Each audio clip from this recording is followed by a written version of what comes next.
Morning. आज की इस वीडियो में आपका स्वागत है। आज हम इस वीडियो में पढ़ेंगे एनसीईआरटी हिंदी पाठ पुस्तक आरोह भाग 2 का काव्यखंड का दूसरा लेसन, जिसका नाम है बच्चों मीरा के पद, जिसको लिखा है मीरा ने।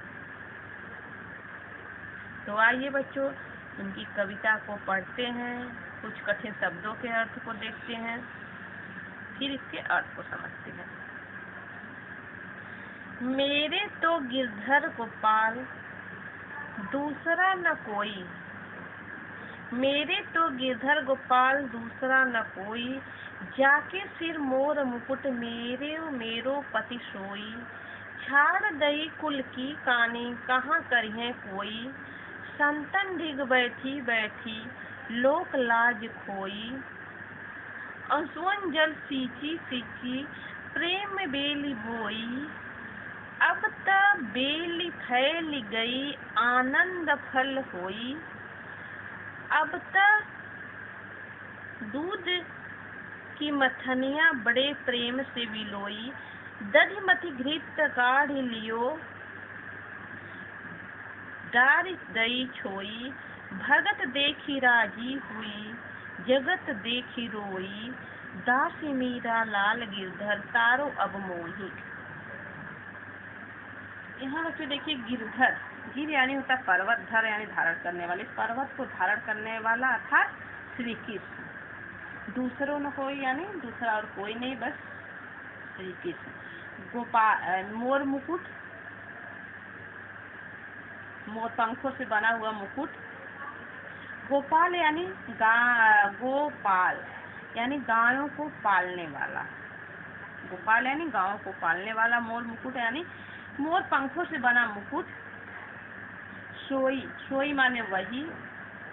कुल की कानी यानी कुल की मर्यादा। ढिग मीन्स पास। कहाँ माने क्या। करिए माने करेगा। ढिग मीन्स पास, करिए मीन्स करेगा। अंशुअन यानी आंसुओं जल यानी आंसुओं का जल। लोकलाज यानी समाज। सीख यानी सीख कर। प्रेम बेली यानी प्रेम ऋतु बेला।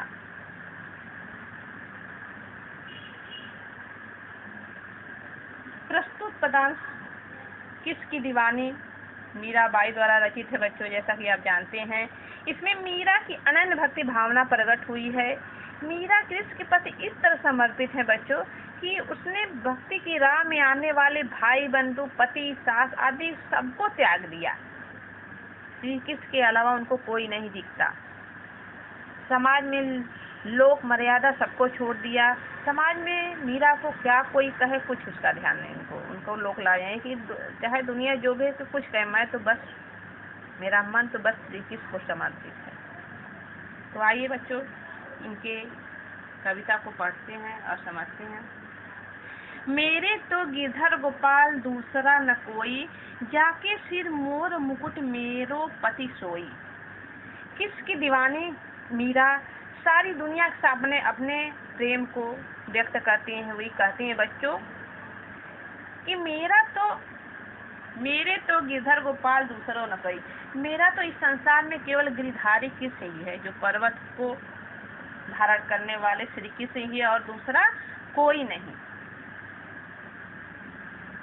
अन्य कोई मेरा अपना नहीं। मेरा पति तो केवल वही है जिसे सिर पर जाके सिर मोर मुकुट मेरो पति सोई। आगे कहती हैं बच्चों कि मेरा पति तो बस वही है जिसके सिर पर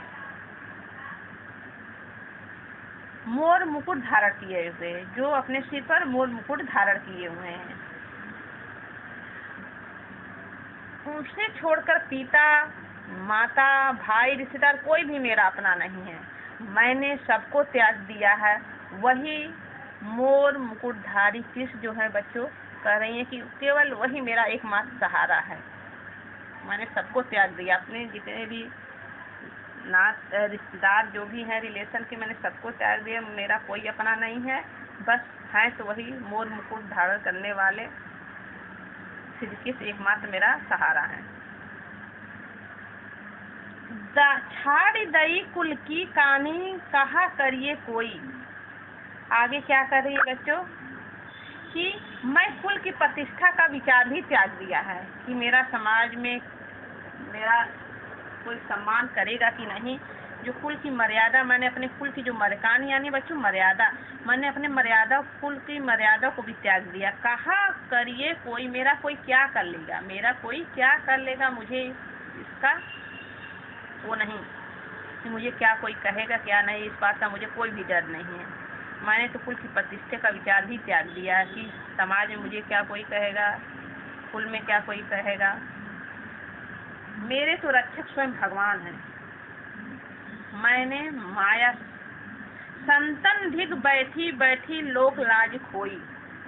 मैंने माया से विरक्त, मैंने मोह माया को छोड़ दिया है, उसको त्याग करके संतन धिक यानी संतन के साथ मैं बैठ कर रही सही लोक लाज भी मैंने खो दी है। लोक लाज खोई, मैंने संतन साधु संतों के साथ बैठ कर मैंने लोक लाज भी खो दिया है और समाज में मुझे कोई क्या कहेगा, मुझे इस बात का डर नहीं। मेरे तो बस गिरधर गोपाल हैं, बस मैं उन्हीं को अपना मन समर्पित करती हूँ। आगे देखिए बच्चों, असुवन जल सींची सींची प्रेम बेली बोई। अब तब बेली फैल गई आनंद फल होई। बेली, प्रेम रूपी बेली यानी प्रेम रूपी बेली, आनंद यानी आनंद। कह रही आगे बच्चों कि मैंने आंसुअन जल सींची सींची प्रेम बेली बोई। मैंने अपने विरह आंसुओं के जल से सींच कर अपने प्रेम की बेल को परिश्रम से बोया है। अपने प्रेम के बेल को जो है बड़े परिश्रम से बोला है, अपने आंसुओं से सींच कर। अब तो यह प्रेम का बेल उसे जो चाहे, अब तो यह प्रेम का बेल पूरी तरह बच्चों कह रही है कि फैल गई है, उसके आनंद रूपी फल भी लगने लगे हैं। प्रेम बेली, मैंने तो प्रेम रूपी बेल को बो दिया है अपने आंसुओं से सींच कर। अब तब बेल फैल गई और अब यह प्रेम रूपी जो मेरा बेल है चारों तरफ फैल गया है। आनंद फल होई, और इस बेल से आनंद रूपी फल भी लगने लगी। अर्थात मैंने रो रो कर कृष्ण का प्रेम प्राप्त कर लिया है और इस प्रेम को मन में अच्छी तरह बसा लिया है। अब तो इसे भगवत प्रेम के आनंद भी आने लगा है। कह रही हैं कि मैंने जो आंसुओं से सींच कर इस प्रेम रूपी बेल को बोया है, उस बेल, वह प्रेम रूपी बेल तो अब फैल गया है और उससे आनंद रूपी मुझे फल भी प्राप्त होने लगा है, प्राप्त किया है, और भगवत प्रेम से आनंद भी आने लगा। आगे देखिए बच्चों, दूध की मथनिया बड़े प्रेम से बिलोई, दधी मथी घृत काढ़ी लियो डारी दई छोई। दूध की मथनिया, मथनिया यानी मथनी, जो बच्चों दही को मथते हैं ना गाँव में, मथने वाले एक उपकरण होता है। बिलोई यानी मथना, वही।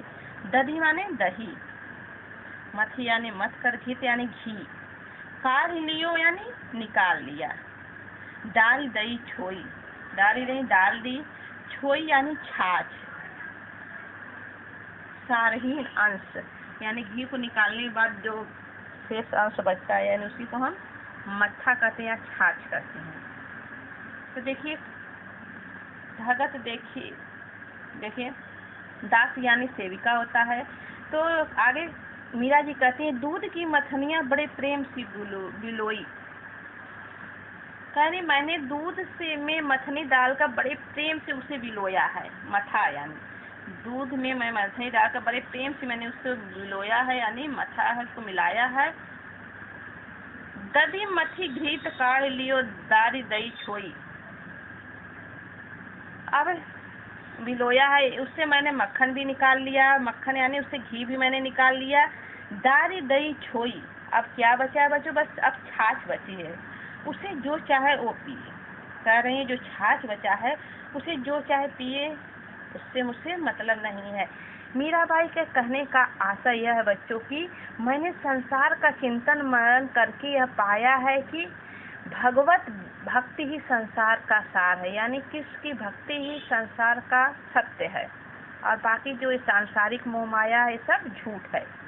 उसी को मैंने अपना श्री कृष्ण की भक्ति ही को मैंने अब अपना लिया है। सांसारिकता तो निश्चय छाछ के समान है। देखिए दही की जो छाछ है बच्चों, उसकी तुलना क्या कर रही हैं कि ये सांसारिक मोह माया से कर रही हैं कि जो सांसारिक मोह माया का जाल है तो ये छाछ के समान है। मुझसे उससे सांसारिक मोह माया से कोई मतलब नहीं, मुझसे से कुछ लेना देना नहीं है। छाछ को जो चाहे उसको पी सकता कर रही है ना, यानी सांसारिक मोह माया के समान ही ये छाछ है। मुझे इस सांसारिक मोह माया से कोई लेना देना नहीं है। भगत देखी राजी हुई, जगत देखी रोई, दास मीरा लाल गिरधर तारो अब मोई। आगे मीराबाई कहते हैं बच्चों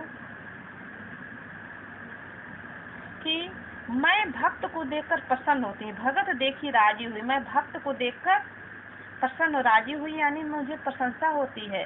और जगत देखी रोई, और जगत की सांसारिकता जो मोह माया का जाल है उसमें फंसा हुआ देखकर मैं रोती हूँ। जो लोग उसमें फंसे हुए हैं, मैं उस सांसारिक मोह माया जाल को मेरी आत्मा रोती है और भक्त को देखकर मैं प्रसन्न होती हूँ। दासी मीरा लाल गिरधर तारो अब मोई। तारो यानी बच्चों उद्धार करो, तारो यानी उद्धार करो। मीराबाई कहती हैं श्री कृष्ण के, हे प्रभु, हे गिरधरधारी कृष्ण, मैं आपकी सेविका हूँ। दास यानी सेविका, मैं हे गिरधर, हे श्री कृष्ण, मैं आपकी सेविका हूँ। तारो अब मोहे, मैं आपकी सेविका, कृपया अब मेरा उद्धार करो, अब प्रतीक्षा न कराओ, अब मेरा उद्धार करो, अब प्रतीक्षा न कराओ। तो बच्चों आइए इसकी कुछ विशेष बातें, काव्यगत विशेषताएं देख लेते हैं। इसके कला पक्ष में देखिए बच्चों, मीरा श्री कृष्ण से बहुत ही प्रेम करती है, उनकी भक्ति में अपने आप को समर्पित कर देती हैं। उन्होंने राजकुल की मर्यादा के विरुद्ध भक्ति करके अपने युग से संघर्ष किया है। कविता भक्ति को सार तत्व मानती हैं, संसार को असार मानती हैं। भक्ति को सार मानती है, संसार को असार मानती हैं। मीरा ने विरह की पीड़ा सहकर भक्ति प्राप्त की है। कबीर ने कहा, हस हस कंत न पाइये, जिन पाया तिन रोय। यह पद लय मधुरता के कारण बड़ा मनोरम है। मीरा अपने पदों को स्वयं गाया करती थी। प्रेम बेला आनंद रूपक अलंकार है। दूध की मतनिया छोई अनुयुक्ति अलंकार है बच्चों। लोकलाज, बेली बोई, फेल और मोर मुकुट फूल की कहानी जो है, इनसे अनुप्रास अलंकार के उदाहरण मिलते हैं। बैठी बैठी, सींची सींची, मोर मुकुट नहीं, बैठी, यहाँ देखिए बच्चों, यहाँ सींची सींची, बैठी बैठी, यह पुनरुक्ति अलंकार है। कृष्ण के अनेक नामों का काव्य सुंदर बन पड़ा है। गिरधर, गोपाल, लाल, भक्ति और शांत रस की बड़ा सुंदर प्रयोग किया गया है। तो आज का वीडियो बच्चों यही समाप्त होता है। इसके नेक्स्ट वीडियो के साथ हम मिलेंगे। ओके, धन्यवाद।